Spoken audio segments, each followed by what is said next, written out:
ang inaabangan nila. Ano may inaabangan? Yes! Kami lang suporta na mga panay. Yes. Hindi lang kay Paolo Abilino, kundi pati na rin sa love team nila ni Kim Chiu. Labis ang papasalamat ng aktor sa Kim Pao fans.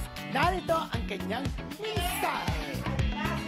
Yes, from the bottom of my heart, I want to thank you all sa lahat ng suporta ninyo sa pag-trend ng mga hashtags for the show, sa mainit na pagtanggap nyo sa amin sa mga fiesta, hindi lang dito sa Pilipinas, kundi pati abroad.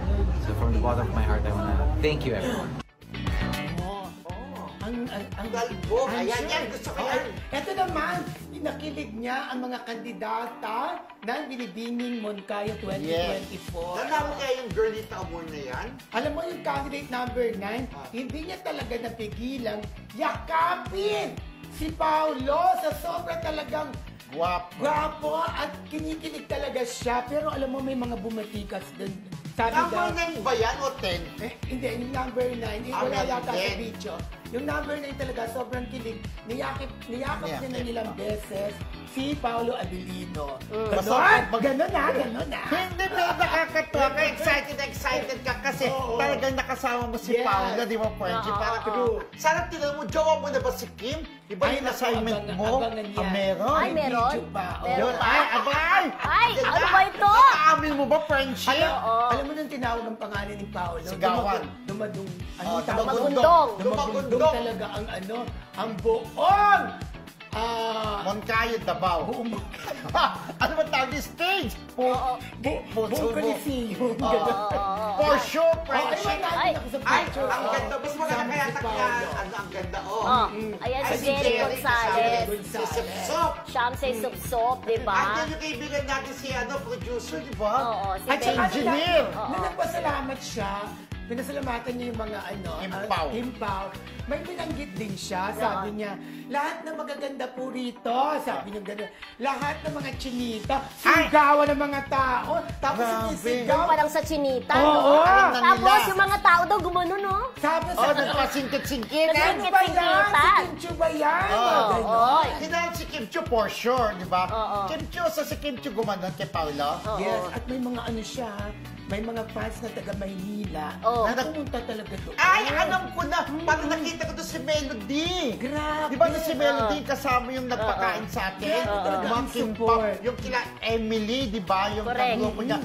Kim Pao Abroad, Team Kim Pao Abroad official. Andun si Melody, nakita si Emily. Teka lang, nabigay mo ba yung regalo sa kanya ni Dalia o ni Yes, Janet? nabigay ko. Maraming salamat. Sabi nga ni, alam mo, minsan nahiya nga ako sa kanila, sa mga Sabihin mo sa kanila, sa mga Kim Pao na, ulitin mo yung sinabi ni Pao sa kanya. Minsan talaga daw na siya. Gaya ko si Paolo. Reenactment mo. Kung pwedeng araw, sabi niya, mga love letters na yung pa rin, di ang ba? ibigay sa kanya. Sabi mismo ni Paolo, nung kinakausap ko. Hindi ba niya sinabi na ibigay niyo na lang dun sa taga Marisol?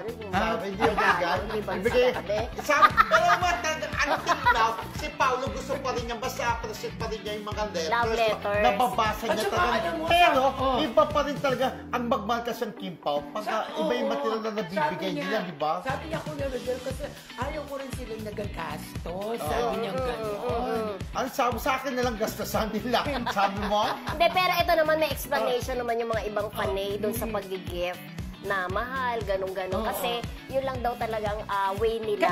Kaligayahan nila. Dahil ibinabalik, hindi man daw sa mga material na bagay na ibinibigay ni Paolo o ni Kim Chiu o ng ibang mga artistang iniidolo nila, yun lamang daw tanggapin ng kanilang munting regalo. Sobrang appreciation na raw para sa kanila yun. At saka sobrang na-appreciate niya talaga ang ginagawa ng Kim Pao. Sobra talaga. Diyos ko, kung alam niya lang, eto nga, di ba, hindi pa rin naman showing at hindi pa rin nag-start ang showing ng pelikula My Love Will Make You Disappear. Plano na nila magpa-vlog screening, di ba? Speaking of nakamahal. Speaking of title ng movie, binanggit ko sa kanya, wow, kabisado mo. Sabi niya My Love, sabi niya. Alam mo ba, kasi halos araw-araw. Sa show. May news item kami sa Kim Pao. Uy, kakutuwa naman, thank you. Sana manood siya din dito lagi, di ba? Kasi dami nagmamahal sa kanila ni Kim Chiu. Sobrang mahal po kayo, Kim Pao, ni Paolo Abilino. Sabi nga niya nila, I love you.